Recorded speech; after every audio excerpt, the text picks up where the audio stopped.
Welcome, ladies and gentlemen, to your magical moon message. This is your favorite Gemini Prince, the Peace Dealer.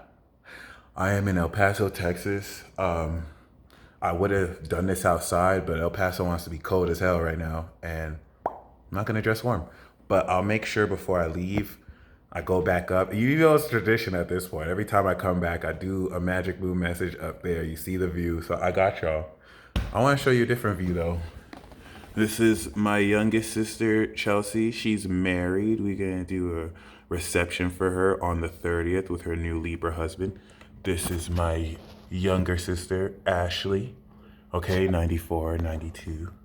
And of course, we got me. And this is my late grandma from my mom's side. It's my mom's mom. Shout out to her. Her name is Janet. She actually taught me how to count at a very young age. And when I gave her stuff with my left hand, she would spank my left hand like it was offensive. Because in Nigeria, you're not necessarily allowed to give people things or take things with your left hand. It was seen as taboo. Partially in part, some say because the person who was crucified next to Jesus, the left side, was the thief. But I don't know. Regardless, I just felt the need to share that. Shout out to Grams. Welcome to Capricorn season, y'all. This new moon in Capricorn is an activation of godlike power. It's activating God power. It's activating a new cycle of collective power. Let's actually break that down. You have individual power with Aries and Cancer, okay, 0 to 2 years old with Aries, a sense of omnipotence where you cry and your parents do whatever the fuck you want. So you think you're all powerful. Then, of course, you have 7 to 12 or like 9 to 12, which is Cancer. That's the sense of individuality before you enter high school and grade school and you start to develop feelings and you're getting ready to come out the nest, leading into the social cardinal sign, social power, right? Whereas Aries is individual power and Cancer is sincere individual power based on your emotions versus Aries, your ego. Libra is social power. It's how you take the identity of Aries and express it socially towards others. And Capricorn is collective power. It's how you take your individual sincere feelings or the nature of your family, and collectively with your family, you build a tradition that represents your family. Did you think about that? You have a family name, and that name is attached to your lineage. So that's a part of your reputation and how you're seen. Although with Pluto in Capricorn, all of the old misnomers and traditions and the outdated traditions since 248 years ago are just completely destroying itself, which makes sense because 248 years ago is when this country was founded. So everything around that period we're seeing kind of hit this cosmic recycling can. There's so many perspectives on this. You don't have to listen to mine. But with that being said, because this is a new cycle of collective power, you have the individuality of Aries, which represents you, but then you have the collective authority of a Congress or a president that represents an entire nation with constituents and members of Congress that represent different individuals like you or me. This is why Capricorn looks up to Libra, because we have to have society hold government in check. Libra holds Capricorn in check. Government looks up to society because Libra is fairness and Capricorn is order. So if we have order in the government, this will now uphold principles of balance and fairness with Libra so that individuals like you and me can socialize. All of this goes out the window when government is corrupt, which you're seeing all over the world. When individuals are corrupt, which allows governments to be corrupt, the government has to put it in check through laws and orders so that I don't run up in your crib and blast you in the face. Now we have to opposite Aries, Libra, hold me accountable, and Libra and Aries take me what? To court, Capricorn, where I have to be judged through standards that apply to everyone, breaking this down astrologically, okay? But when the government is corrupt, then it's up to individuals to put the government in check, when collective authorities trample on your individual liberties, which is why constitutions are written the way it is. This is why this government has three branches, so that no one branch has too much power. We've seen the evils and ills of monarchs that have too much power, and now the new age monarch is the corporate oligarchist, right? Corporate oligarchies or technocratic overlords, which pretty much is a monarchy in and of itself. And so it's up to you as an individual to tap into your collective self, the collective God level aspect of yourself and representation to all your archetypes, and thus every single one of you pushed out. Because Aries is you as an individual, right? Libra is you with me watching this right now, your identity being influenced, interfacing in this relationship. But Capricorn is you in relation to the rest of the world, where everyone is you pushed out, because you are the god of your reality. And so Capricorn is the collective power. It is the most powerful sign because it incorporates everything to cap an earthly figure, to make all of that success real. And so collective power is the God level. You have ascended magic, which is God magic, Sagittarius, and then collective power, which is God power. You have the word, which is Gemini, the voice, which is Libra, and the mind, which is Aquarius. So I didn't make the 6 minutes of this an astrology lesson, but this new moon in Capricorn is a new cycle of what? Collective God level power. This is the completion, during the completion arc of what you sparked in April, new moon in Aries, new moon in Cancer in the summer, first boss battle, new moon in Libra, second boss battle, and now this is it, new moon in Capricorn. You are using your superpowers to the point where everything up until this point was just really preparation. You weren't even really using it complete. You were using your abilities for years, but this is the first time you're using it completed. Fast forward to, of course, Pisces season, where we will finish the last part of this completion arc, mastering abilities through our imagination tied to our power. Your power is tied to your identity. What you do is tied to your self-concept. So you have just come into this ascended Sagittarian breakthrough of the vision of your consciousness that helps you see yourself and the world around you in a higher light, Sagittarius. And now that you have that direction, we're moving in that direction.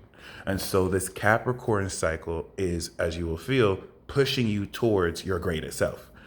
Don't worry if you don't know what these actions are, because the moon's going to go into Aquarius, knowledge, and you're going to moon, understand the knowledge, Aquarius, of what power, Capricorn, you're manifesting, second house to the sun. Then it's going to go into Pisces, and you're going to directly Capricorn, experience the divine nature of your supernatural abilities. If you don't believe me, look up any Cap rising. Go talk to any Capricorn or Capricorn rising and ask them about their third house in Pisces. They're very magical mindsets. Okay, so the purpose of this completion activation before the quarter square in Aries that will help you individualize this God level of power and make sense of it for you here is to help you believe in what direction you're taking your higher self in light of supernatural synchronicities and evidence that change this belief to support the direction you're moving in. So there are actions you're taking now that you're going to see the effects of: moon in Pisces, moon in Gemini, moon in Virgo, and then finally moon in Sagittarius. Moon in Pisces is the first effect of the activation of the new moon before the integration moon in Gemini. And then the breakthrough moon in Virgo, where you see all the details and the practical, physical proof of this new sense of self. Cool. Moon is going to go over Mercury, Venus, and then it's going to hit Pluto. So there's an intensification of awakening this power. And the Moon-Pluto aspect post-new moon cap is the most incredible, powerful part of this awakening, because this is gradually pushing you forward to not only understand the elements of how incredibly you're developing the integrity of your character, but it is also providing you real, practical, earthy, understanding of the physical actions taken that is awakening godlike power in your physiology. Okay? Because everything up until this point was really more conceptual. This is the completion. It's real. It's so real. You have to make a move with it so that, like riding a bike, you can stabilize it and take it with you moving forward. Okay, this is gonna require you accept facets of yourself that you may not fully believe, but it's time for you to accept is true about yourself, and only you need to accept that. Okay, it doesn't matter even if I don't believe it. It's your reality. It's not my reality. I don't tell you how to think. So with that being said, that trine the moon is going to make to Uranus is going to have you instantly start manifesting so quickly everything you've been visualizing. And that is the Uranian unconventionality of the supernatural nature of your five senses that Uranus is connecting to the causal realm of the mind outside of time and space to enhance a lot more supernaturally your relationship with extra dimensional realms outside of this 3D space, to the point where the languaging you use is more appropriate and reflective to this understanding. Because I must sound a little retarded. I'm trying to make sense of quantum mechanics in the best way I can without being someone who actually studies quantum mechanics. But regardless, you do have a soul. And this is going to bring more grounded footing into how you maneuver with this sense of soul archetype ready to move forward with. Mercury and Venus, as it conjuncts the moon in trines, will help you know how to automate income, will help you know the direction to move in, and then with the trine of Uranus, innovate that. It's like you set 2 eggs to be sold on the rack, right? That's moon and Cap. But then you have an automator where the eggs are going, next rack comes. It's kind of like McDonald's that's replacing automation with workers. And a lot of people are angry at that, but don't be afraid of innovation. Be mad at corruption. Technological innovation is a good thing, but corrupt beings who use innovation to screw you over is a bad thing. So just make sure you're angry at the right thing and not everything. Regardless, though, this is going to be perhaps one of the most incredible seasons and transits, just this new moon alone, because you are activating superpowers. When the moon is in Cancer, the full moon will have you harvest this by feeling the emotions that align with this higher sense of self. This is it. This is also part of the final boss battle. So this is like a mini level up with the moon square Jupiter. And this mini level up is forcing you to accept facets of yourself that you may not. Like this is what this transit is like. You may consider yourself ugly. Like you may have struggled with your self-esteem, but now people are hollering at you. And it's like you have evolved that the evolution is a little bit uncomfortable because your comfort zone maybe had you content with looking at yourself a certain way. Now there's physical evidence to show I'm not as ugly as I thought I was. And you have to step into more. I mean, if you're a Leo, it's not really hard to do. You're like, yes, bitch, I'm the hottest ever. Shout out to Leos. But like, yeah, don't necessarily let certain self-esteem issues or doubt get in the way of you embracing this next level of power, because everything that's being revealed to you is being revealed to you so that you can kick ass during this final boss battle with the Sun-Pluto transit. This is the last Sun-Pluto transit we'll have before it enters Aquarius. And so Godspeed, ladies and gentlemen. This is the incredible activation of godlike power that takes into account 2+ years of development and awakening. So it's not just coming out of nowhere, but the reason why it'll manifest really quick is the Uranus trine. And so once it squares in Aquarius, you'll understand more the higher advanced knowledge of what the fuck actually happened. So look forward to synchronicities that blow your mind. Look forward to breaking through practically on certain vibrational or energetic techniques that now have more physical sense to them than ever. And congratulations, my friend. You know what I'm saying? Like, this is a new cycle of integrity, and be receptive to where it leads you. Make sure that the actions that you take are aligned to your highest integrity so you'll be moving in the right direction. And until next time, peace.